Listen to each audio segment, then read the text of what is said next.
but today, what an honor to have these three special ladies on our call. And we are going to talk to Dr. Chandra first. Lori, if you don't mind, flip the slide for me. Dr. Chandra Villano. And for me, I know that it was very impactful. A lot of Americans, and then now we even have the Europeans are now joining our calls, and I'm sure it's the same. But there's a statistic in America, something around 77% of all people do not sleep. And so, of course, we'll hear from Dr. Monica Duran as well on just enriching your whole body and soul, and really self-love, self-care, how to take care of yourself, internally as well as externally. And then we also have Audra Nicholls, who's a nutritionist. She's one of our top leading experts in nutrition. She walks the walk. She gave us such a great talk just on whole foods and what to avoid and what to look for. So I would love for you guys to gather up your questions. We do need to direct them at the birthday girl, Dr. Chandra Villano, today first, because she's on more of a limited time frame. So Dr. Chandra, I don't know if you want to just open it up. There was a few easy wins. If you're watching us online, you can screenshot that. But if you have a question specifically pertaining to sleep, please unmute your phone, come to the line, and let us know how we can help you. Dr. Chandra is the expert. She's been doing naturopathic methods for how many years now, Chandra? 16. 16 years. So I can kick us off while people are getting unmuted. I did have a question come to me this week, and I thought it'd be better to wait and ask you. They have been using, this particular individual have been using over-the-counter. In fact, I think it was Nicholls for this person, and they want to get off of it, but they're scared if they get off of it, they're not going to have sleep, they're going to have the sleepless nights. Can you maybe give them some tips or some pointers on how to transition from something that they've gotten themselves into a habit, trying to get some good sleep, but then they end up feeling groggy the next day? What would your advice be on someone that's trying to come off of an over-the-counter aid? Sure. You want to be really mindful in transitioning the body, because a lot of those products that people are using, they do affect our brain and our body, and sometimes even dependence.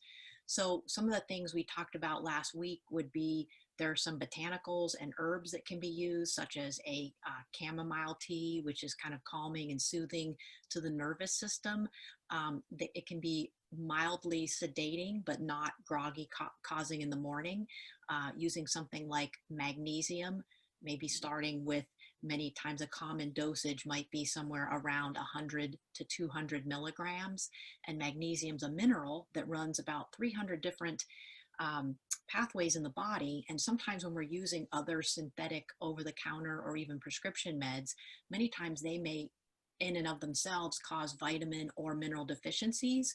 So sometimes just starting maybe with a gentle herb, maybe with a mineral, and adding that to what you're already doing. And then if you're using a liquid or you're using a tablet that can be cut, is maybe start to slowly decrease the amount. And sometimes I recommend people taking, 1, sometimes even up to 2, 3, 4 weeks to make the bit of a transition, and give yourself some time to know then you've got that going on, a little bit extra good coming in to support, a little bit less of the synthetic. And then also any of the other tips that we talked about for lifestyle, those can be really huge about then helping the nervous system to set a new habit. It doesn't say, oh yes, we have this, incoming substance. Oh no, we dim the lights, or we do some breathing, or we do a little gentle stretching, or we write a few things down in a journal to kind of seal our mind for the day. So those would be things that I think would really help with that transition to be more successful.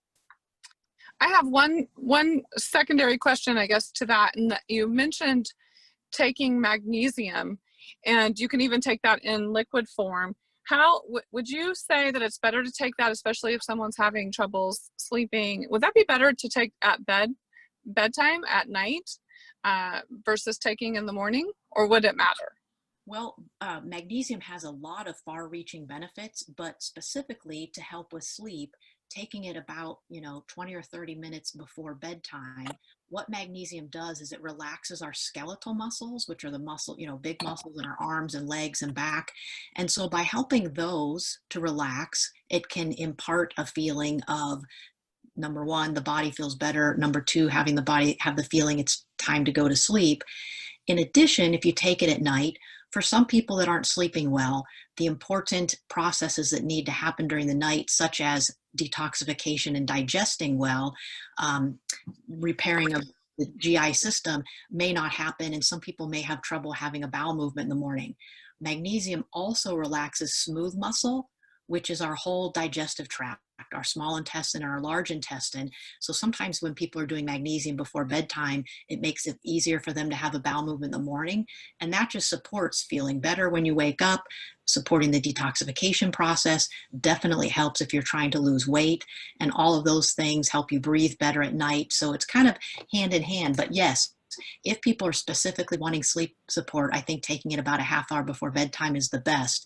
If they're wanting it more for something like blood pressure support, maybe they also take a little bit more in the morning. But for sleep, yes, you've got it. Awesome. Thank you for that wisdom. I'll even actually use that myself. And then anyone have a question who is on the line, please just jump on in. If it has anything to pertain to sleep, we'll direct that to Dr. Chandra Villano.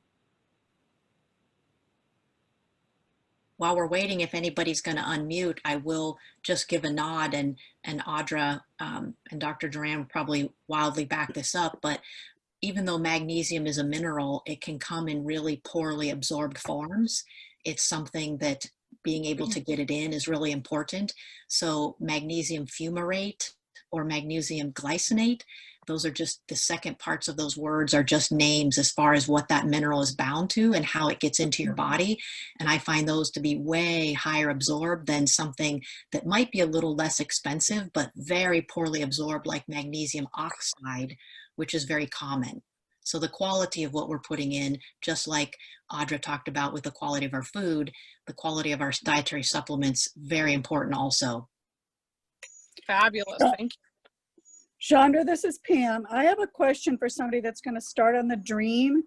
Is there a specific amount of drops that somebody should start with if they've been on a prescription drug and they've weaned themselves off of it? Well, the Dream product, for those who might not know what she's asking about, is actually a product that has a base of some botanicals in it that work with our endocannabinoid system, which help all the different organ systems in our body. And then in addition, it has a couple other ingredients. One is chamomile. And as we mentioned just recently, the chamomile is a good herb, but it has a water-soluble delivery. It also has some melatonin. And many people have tried melatonin, but much of it can be also poorly absorbed. So in a water-soluble form, it's different than what many people have tried in the past.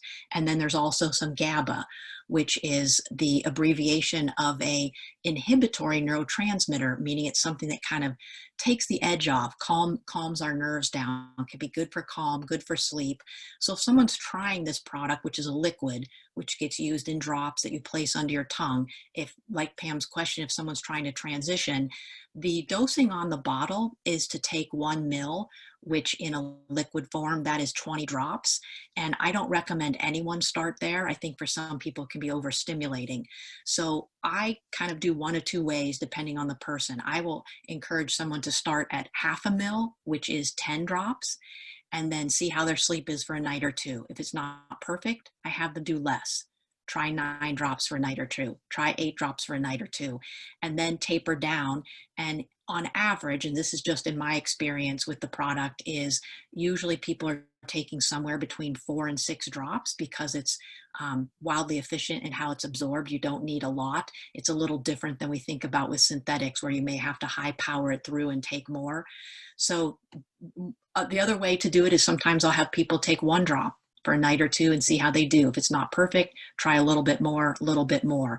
But I think either way, people just dialing in to only taking as little as they need makes it really efficient. Thank you. Yeah. And I know, Doctor, you do have leave here. So maybe if we could take one more question for the doctor, anything pertaining to sleep.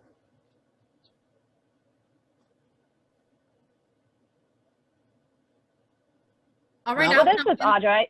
Oh, go ahead. Hi, Okay. Audra. Good morning.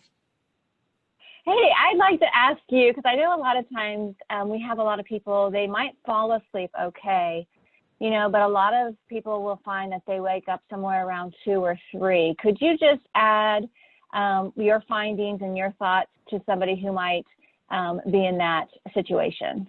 Yes, I think the most common cause of that tends to be if people's blood sugars are dropping through the night. Sometimes that can get habituated. So what I try to start people with, you know, above and beyond all the other lifestyle factors, is thinking about having a very small protein snack before bed, something that has maybe a little bit of good fat and a little bit of protein. One of my favorite go-tos is 2 tablespoons of raw pumpkin seeds or pepitas, because those are also high in an amino acid called tryptophan. And what happens is if people eat a lot of simple carbohydrates like you mentioned, or sugary foods, desserts before bedtime, and or alcohol, it elevates our blood sugar. And then we know that as we fall asleep, even if they fall asleep well, the brain #1 fuel source is glucose. And as we use up that circulating blood sugar, the blood sugar drops, we're sleeping, but our body in a protective mechanism notices it.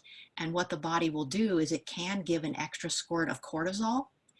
And then that's what will wake someone up. And it's that crazy feeling like, I'm awake. I'm so awake. I can't stand it. I'm so awake laying in this bed. And so if that's something someone's experiencing, many times it is that the body will sacrifice the stimulation in order to, what cortisol does is puts us into a little bit of a fight or flight mode. The body will mobilize blood sugar in because the brain has to have that glucose to do its processing during the night. So we kind of want to try to prevent a blood sugar drop. And the most easy way to do that is don't have elevated blood sugars through the late evening and before bed can help with that. The other thing is sometimes there may be something going on in the digestive system that with detoxification or inflammation issues at night, sometimes there are things that can wake a person up too. But many times I'll try to start with looking at switching over dietary habits before going to bed. The other is if in my world, we would check someone's salivary cortisol levels. If people have high levels before bed, they may knock out because they're tired, but then they may wake up again kind of due to that stimulation.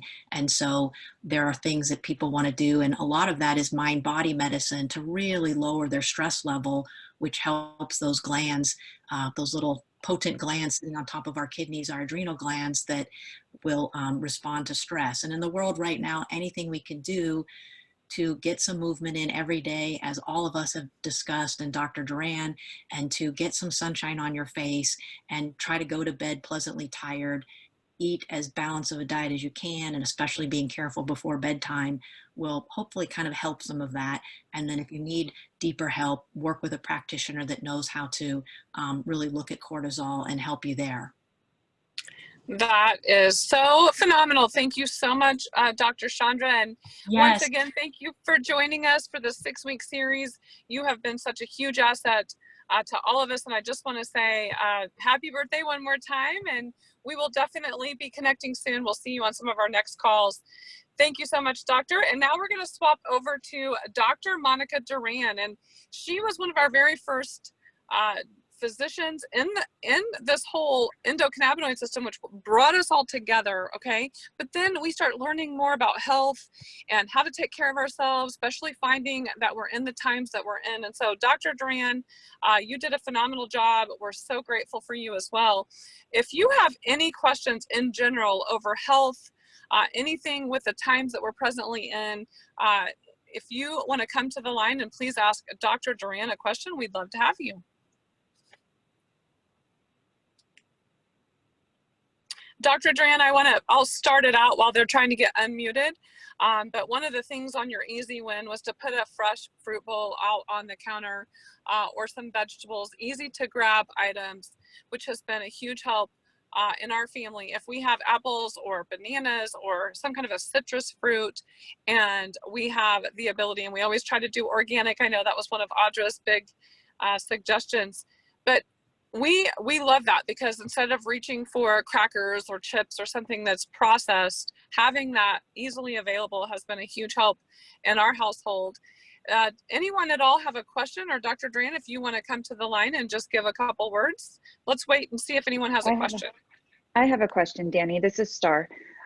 So with taking the burn, I'm finding that it's suppressing the appetite almost too much, to where I'm not wanting to eat. Like the other night at dinner, I was like, I had no appetite, didn't need to eat, and I hadn't had a large lunch or anything.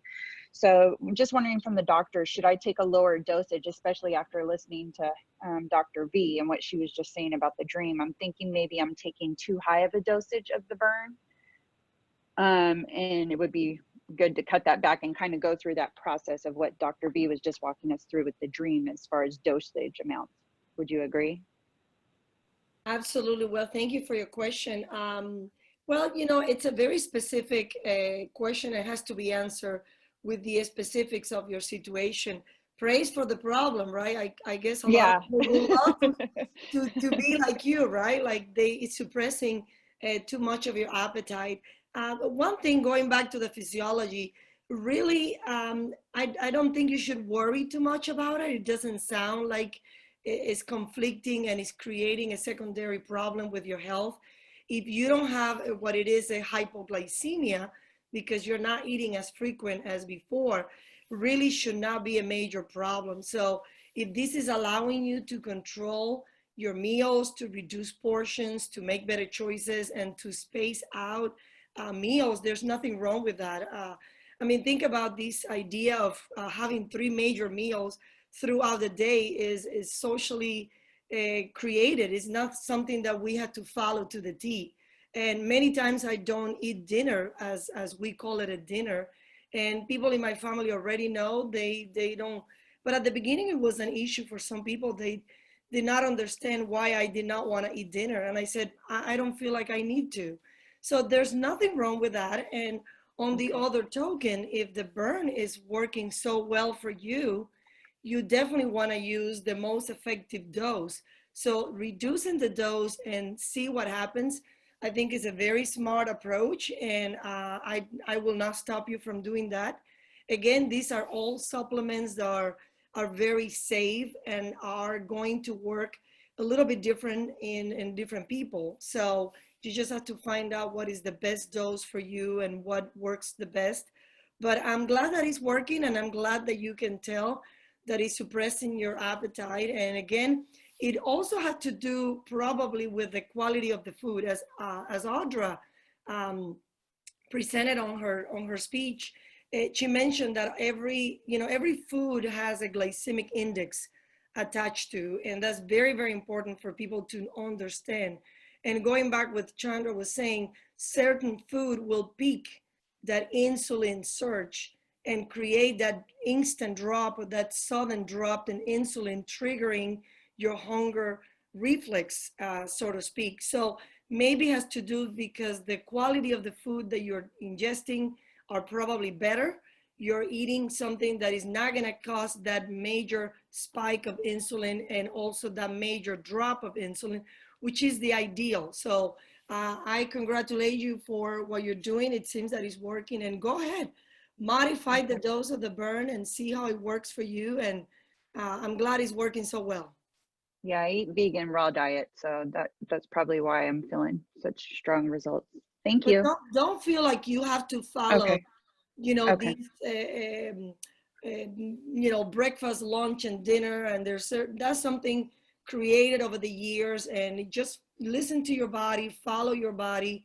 If you feel strong and healthy and you need to skip a meal, there's nothing wrong with that. Okay, awesome. Thank you. You're very welcome. Dr. Duran, I had someone send in a question for you. Sure. It says, where do you recommend I start with transitioning my children into a more active, healthy eating lifestyle? Very good question. And the answer is today. It's a slow process, and I understand it's modifying behaviors is one of the hardest thing to do, no doubt, and we all can agree to that. But you got to make a decision, and there's never better than today or even yesterday. So, you know, it's just a matter of sitting down with your family, establish, you know, certain rules, and go slow and go at a pace that you all can follow. I also, you know, it's very, very important, and Audra mentioned it, journaling, writing things down, writing your diet goals, dying your lifestyle changes goals, and revise them constantly. Put them publicly in a place that everybody in the family can see. One thing that, you know, as a mother, I've noticed that, you know, children, you know, will do what you do, you know, most of the time. So starting with yourself, and even not expecting immediate changes from them, but they're watching, they're seeing what you're doing. And, you know, it takes so many times for a child to be presented with a food to finally like it. You know, we start as a babies, and a lot of parents will say, well, my baby doesn't like carrots, my baby doesn't like peas, and you quit offering them to them. And that's not the right approach. I will tell you, keep offering, keep, you know, keep putting in front of their eyes, keep talking about it, keep eating it yourself so they see it, so they get familiarized. And it might take, you know, multiple attempts. And that's something that I can testify myself, you know, with my own children. But, you know, the whole fruit bowl or the whole fruit basket is something that I have for many, many years in my house. And not only that is beautiful, not only that for me, no better, you know, ornament in my house to bring health and color, natural colors, and different variety of different things that we have in nature. And sometimes we, you know, we don't take it for granted. So exposing people and utilizing all your senses, your visual, your tactile, your auditory, your olfactory, your taste buds, constantly with good, healthy habits is the key. I agree, Dr. Duran, and just in light of time, I want to say one statement on that. I started Lucas on healthier foods early, and even behavioral. I noticed, like, sometimes when he'll have friends over and, you know, we have the occasional snack, we'll do something, you know, like candy or popcorn or ice cream if we have a special occasion. But I noticed, you know, sometimes it'll really affect children, especially their behaviors. And so I'm just very grateful for this group of people that have come together, because we learn from one another, and we also become the average of the 5 people we spend the most time with. And so when you can put yourself around such great like-minded people who are on a mission, look around that as well. Look around, who are you spending time with? Sometimes in your family you can't necessarily get away from, but you can limit some of the activities that you're doing or the conversations that you're having. You know, you can be that gentle stir of the drink, if you will, the straw that stirs the drink when it comes to just making some of those transitions. So for light of time, I'd like to jump on over to Audra. And Audra did one of our calls with just eating clean, and she had so many great tips for us, again, on the point of health and taking good care of yourself. You know, think about what we live in right now, and what we really need to be thinking about is how to keep our immunity strong. How do we have energy and be able to really just face the challenges of stress and things of that nature? So sleeping, eating right, overall wellness, taking care of ourselves. I can't think of anyone better than these 3 ladies that have shared today. But if you have a question specifically for Audra, she's been in the health food industry for over 20 years, and she's dealt with all kinds of supplements, helping people to eat right. So if you have any questions pertaining to either supplements or a healthy diet, please direct them to Audra. Hi, Hello. this is Inga. How are you? I'm well. Good.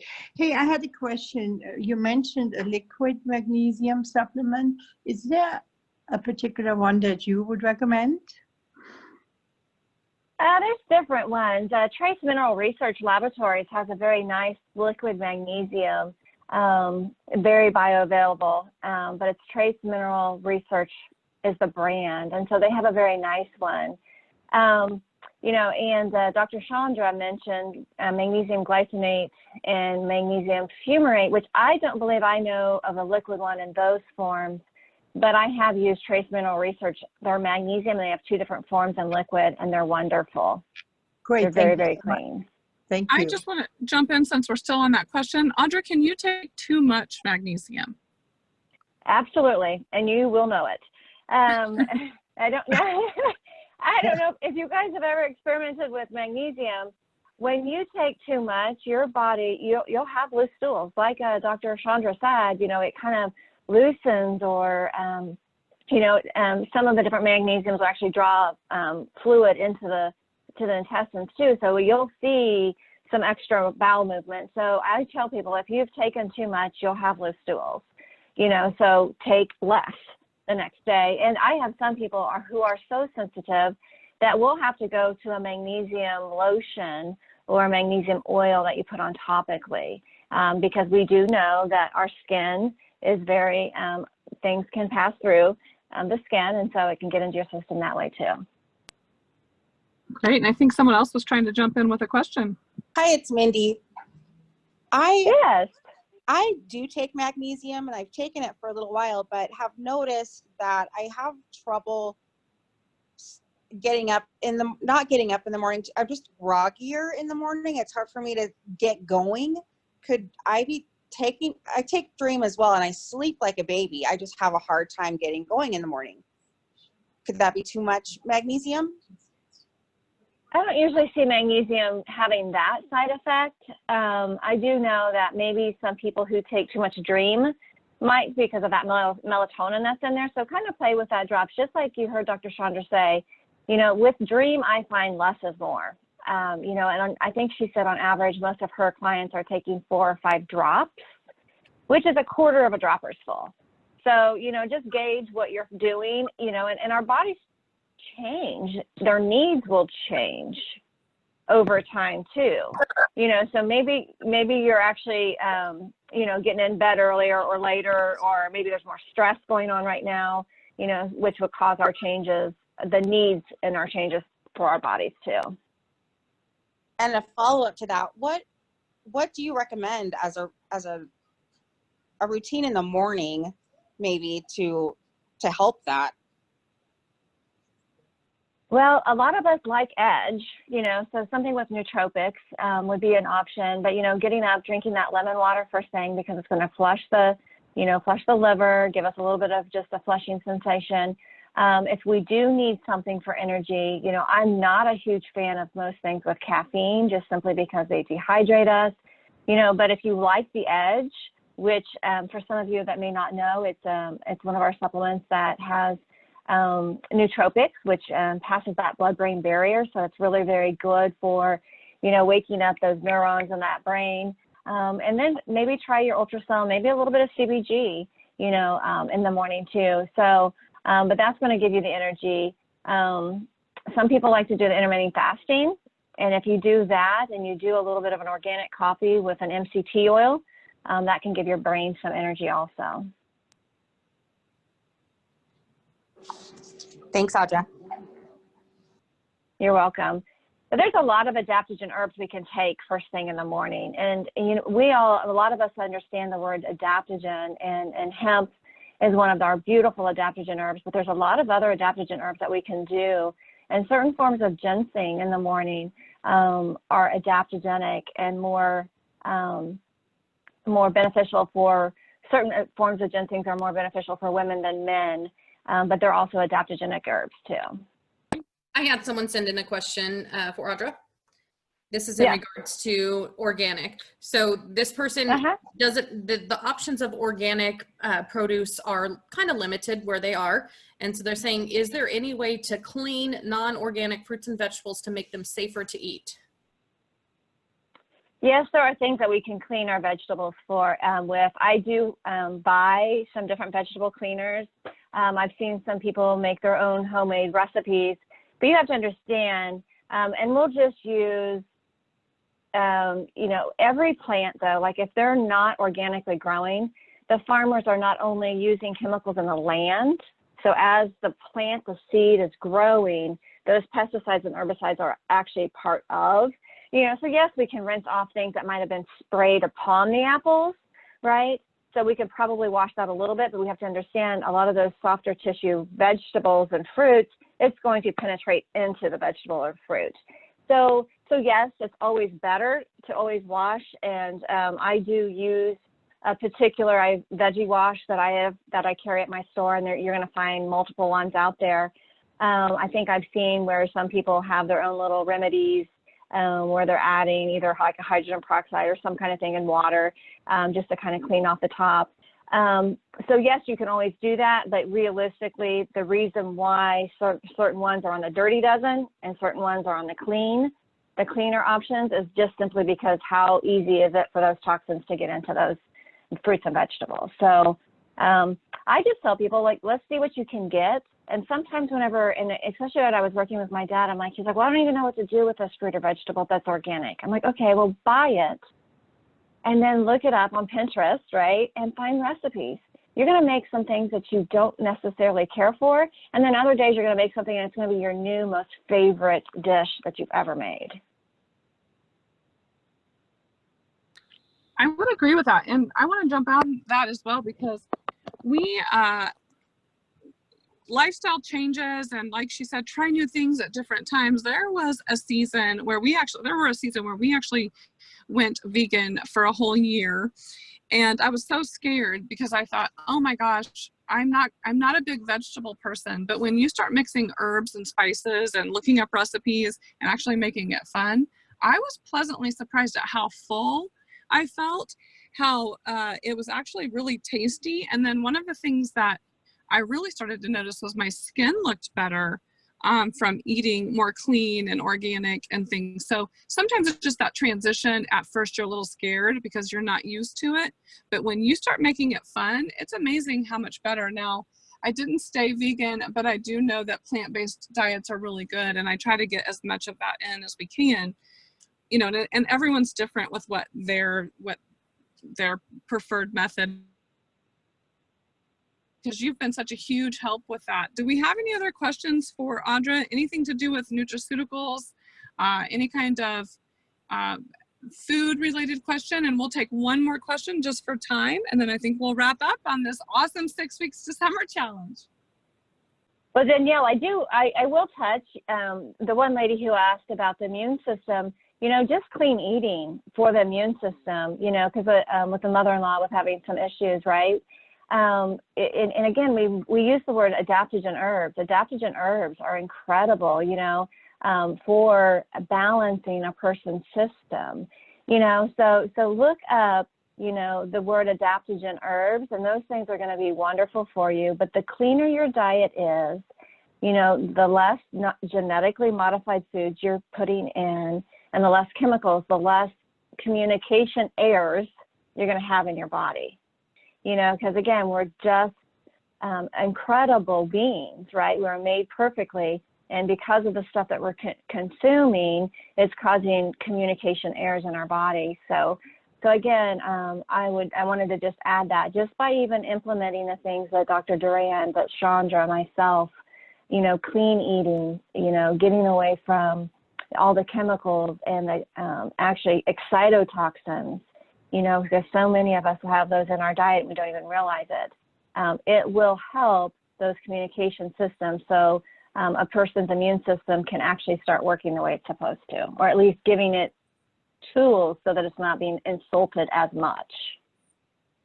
Phenomenal. Thank you so much, Audra. And again, thank you every single one of you that has participated. We're going to keep the group page up for a while. So if you have more additional questions for any one of our physicians or our leading experts, that was so kind. They were all so kind to get on all week, all 6 weeks with their time, with their knowledge, with their wisdom, and share honestly just to make the world a better place. And I love that about the people that we are surrounding ourselves with. We're going to continue to add more high-level thinkers who want to go out and change the world together. And it has been a complete privilege and an honor to be on this panel with you, just learning from every single one of you. So I'm going to go ahead and close this out for our 6 weeks December challenge. Keep being healthy, keep making small tweaks, keep doing your easy wins, and we will hear you on more calls. We're going to definitely continue down this journey, and we'd love to have you right along with us. So God bless everyone. Stay safe, and we'll talk to you soon. Bye-bye, everyone.